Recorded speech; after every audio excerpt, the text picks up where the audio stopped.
नमस्कार, welcome back to my YouTube channel. Market में लगातार तेज़ी जारी है और जो अच्छी बात है कि ब्रॉड बेस रैली हो रही है और जो सेक्टर्स और स्टॉक्स जिन्होंने अभी तक पार्टिसिपेट नहीं किया और जहां पर परफॉर्मेंस या आगे परफॉर्मेंस का पोटेंशियल अच्छा है वहाँ पे भी हम देख रहे हैं धीरे करके पार्टिसिपेशन बढ़ रही है।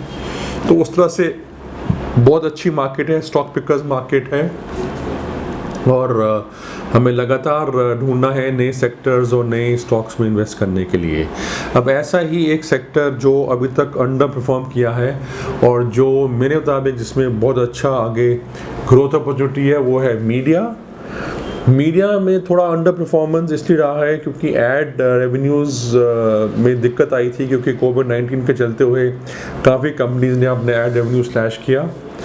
और दूसरा जो इनका क्योंकि नया टैरिफ ऑर्डर आया था और उसके रहते हुए सब्सक्रिप्शन रेवेन्यूज़ पर काफ़ी चिंता थी पूरे ब्रॉडकास्टर्स की। तो इन्होंने मिलकर जो इंडियन ब्रॉडकास्टिंग फाउंडेशन है इन्होंने जाके इस कोर्ट ऑर्डर से कोर्ट का एक स्टे लिया हुआ है। तो उस पे रहते हुए काफ़ी अनसर्टेनिटी है सेक्टर के ऊपर। तो ये दो मेन रीजंस हैं। इसके अलावा इंडिविजुअल कंपनीज की अपनी दिक्कतें थी तो ओवरऑल सेक्टर में काफ़ी दबाव रहा है। मेरे मुताबिक ये काफ़ी चीज़ें ख़त्म होने वाली हैं और हमने हमेशा देखा है कि जब भी अनसर्टेनिटी की सेक्टर में ख़त्म होती है तो फिर एकदम से रीरेट होता है और काफ़ी अच्छी परफॉर्मेंस आती है आगे चलकर। तो ये अनसर्टेनिटी अब ख़त्म होने वाली है क्योंकि कोविड कहीं ना कहीं जाकर उसका जो इम्पैक्ट है वो ख़त्म होगा इस साल होपफुली, नहीं तो डेफिनेटली नेक्स्ट ईयर। तो जैसे ही कोविड-19 का इम्पैक्ट ख़त्म होगा एड रेवेन्यूज़ में काफ़ी अच्छा ग्रोथ आएगा। उसके अलावा जो नया टैरिफ ऑर्डर पे स्टे है इस पर भी डिसाइड किया जाएगा और जो भी डिसीजन होगा उससे चाहे सब्सक्रिप्शन रेवेन्यूज़ इफेक्ट हो जाए बट ब्रॉडकास्टिंग रेवेन्यूज़ इफेक्ट हो जाए बट सब्सक्रिप्शन रेवेन्यूज़ का ऊपर पॉजिटिव इम्पैक्ट आएगा। तो क्योंकि ब्रॉडकास्टिंग रेवेन्यूज़ को लेकर कंसर्न था इसलिए ये पूरी जो उनकी इंडियन ब्रॉडकास्टर्स फाउंडेशन थी वो गई थी कोर्ट में स्टे लेने के लिए।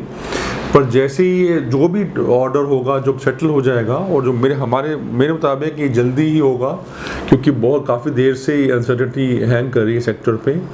तो वो उसमें जो भी निर्णय होगा वो एक तरह से अनसर्टेनिटी रिमूव कर देगा और ज़्यादातर उम्मीद ये की जा रही है कि जहाँ जितना ब्रॉडकास्टर्स रेवेन्यू में इफेक्ट आएगा उससे ज़्यादा सब्सक्रिप्शन रेवेन्यू ग्रोथ का पोटेंशियल बनेगा। तो अनसर्टेनिटी रिमूव होते ही जिन कंपनीज़ के पास सब्सक्रिप्शन रेवेन्यू का पोटेंशियल है उनमें री-रेटिंग बहुत अच्छी होगी। तो ऐसा ही एक स्टॉक जो मेरी नज़र में है वो है इस पूरे सेक्टर का लीडर जी। अब जी एक तरह से पूरा अगर सेक्टर देखा जाए तो बहुत बड़ा दिग्गज काउंटर है।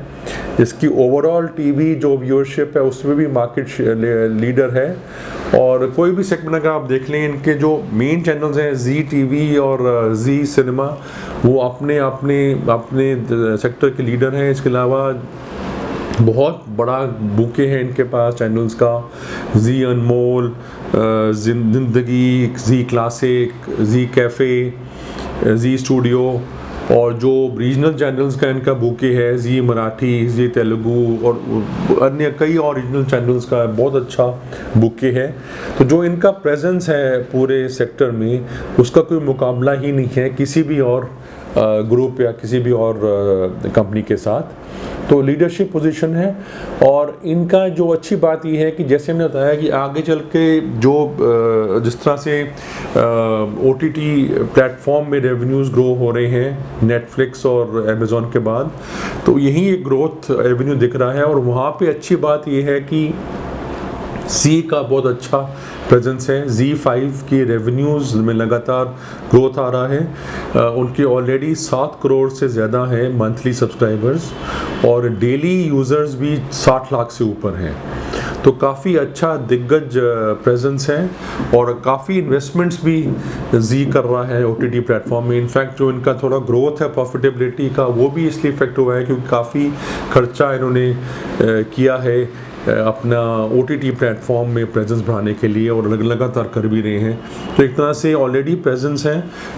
बाकी जो इंडियन प्लेयर्स हैं मीडिया के, उनके मुकाबले में इनका ऑलरेडी काफ़ी अच्छा OTT प्रेजेंस है, और जिस तरह से इन्वेस्टमेंट्स कर रहे हैं आगे चलकर और भी उसमें अच्छा प्रेजेंस हो रहा है और अच्छी ग्रोथ का पोटेंशियल आ रहा है।